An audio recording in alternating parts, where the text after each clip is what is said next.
네, 안녕하십니까. 독재자 매뉴얼, 당신도 독재자가 될 수 있다 라는 주제로 발표를 진행하게 된 2학년 최성은입니다.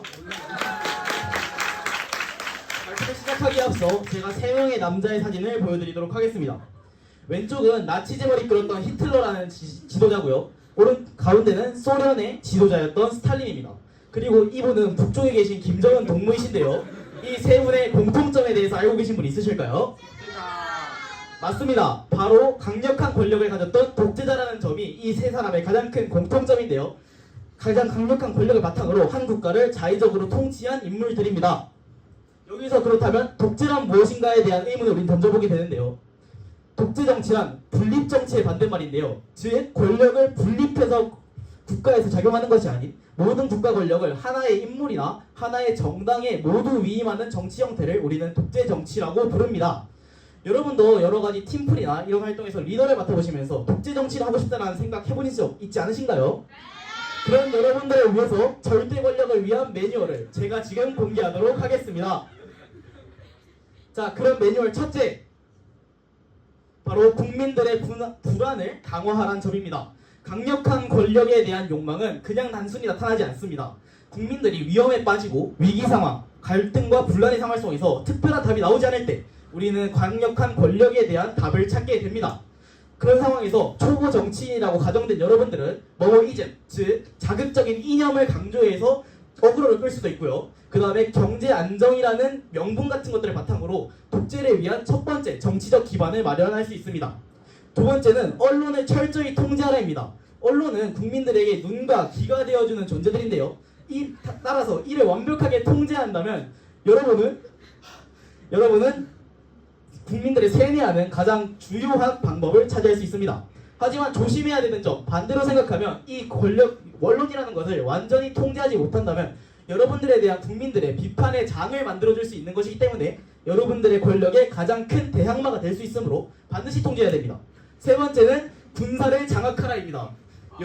단순한 세뇌만으로 요즘의 세계 시민들은 속아 넘어가지 않습니다. 따라서 조금 더 강력한 방법, 즉 폭력적인 방법을 사용해야지 우리가 국민들을 제대로 통제할 수 있다는 것인데요. 주요한 점은 군대를 권력 유지 수단으로도 사용할 수 있지만 오히려 쿠데타의 주범, 즉 저를 뒤통수 때리는 그런 존재들이 될 수도 있다는 점을 명시해야 합니다. 즉 단순히 군대를 띄워주는 것이 아닌 군대 인사들을 끝없이 숙청해 나가는 그런 과정이 필요하다는 것을 알려드립니다. 네 번째로는 법을 바꿔라입니다. 지금까지 했던 행동들 모두 법과는 좀 멀리 있는 내용들이죠. 따라서 권력자가 된 우리들은 우리 마음대로 법을 바꿀 수 있는 존재가 되어야 합니다. 지금 우리는 막대한 권력을 충분히 가졌습니다. 따라서 의회도 패스하고 정의와 관련된 내용도 필요 없습니다. 단순히 우리가 하고 싶은 대로 법을 바꾸면 되는 겁니다. 그게 바로 독재 정치의 무서운 점이라고 우리는 할 수 있는 거죠. 다섯 번째는 정적들을 제거하라입니다. 절대 권력이라는 엄청난 권력 속에서는 누구든지 질투할 수 있고 이에 대해서 견제할 수 있습니다. 따라서 이러한 세력들이 조금 더 커지기 전에 최대한 다 죽이고 숙청해가지고 모든 존재들을 없애야겠죠. 마지막으로는 국민들을 세뇌시켜라입니다. 이게 영구적인 독재 정치를 위한 가장 중요한 방법인데 국민들의 정치로부터 관심을 멀게 한 뒤 세뇌를 통한 교육을 통해서 국민들이 영원히 저에게 복종할 수밖에 없도록 만드는 방법입니다. 자, 지금까지 제가 생각해놓은 여러 독재자들을 바탕으로 한 매뉴얼들을 소개해봤는데요. 과연 이 매뉴얼들이 실제 정치 사례, 역사적 정치 사례에서는 어떻게 쓰였는지 분석해봤습니다. 대한민국 제11대 11회 대통령이 지내신 전두환 대통령의 사례인데요. 군부 쿠데타를 통해서 군사를 완전히 장악했고요. 그 다음에 언론 검열을 통해서 자신에 대한 비판을 아예 싸그리 없앴습니다.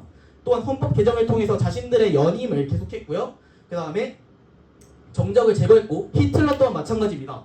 경제적 대공황이라는 대위기 속에서 권력을 잡았고 나치즘이라는 아주 엄청난 이념을 바탕으로 정치를 펼쳤습니다. 또한 권력은 부패하고 절대 권력은 절대 부패한다라는 한 이름 어려운 영국의 역사학자의 명언이 있습니다. 이 말처럼 우리가 봐온 과정, 절대 권력을 만들어가는 과정은 과연 정의롭다고 할 수 있을까요? 과연 정의롭다고 하기는 힘들 것입니다. 그렇지만 여러 가지 국제 상황 속에서도 아직까지도 많은 독재 정권들이 만들어지고 있고 유지되고 있습니다.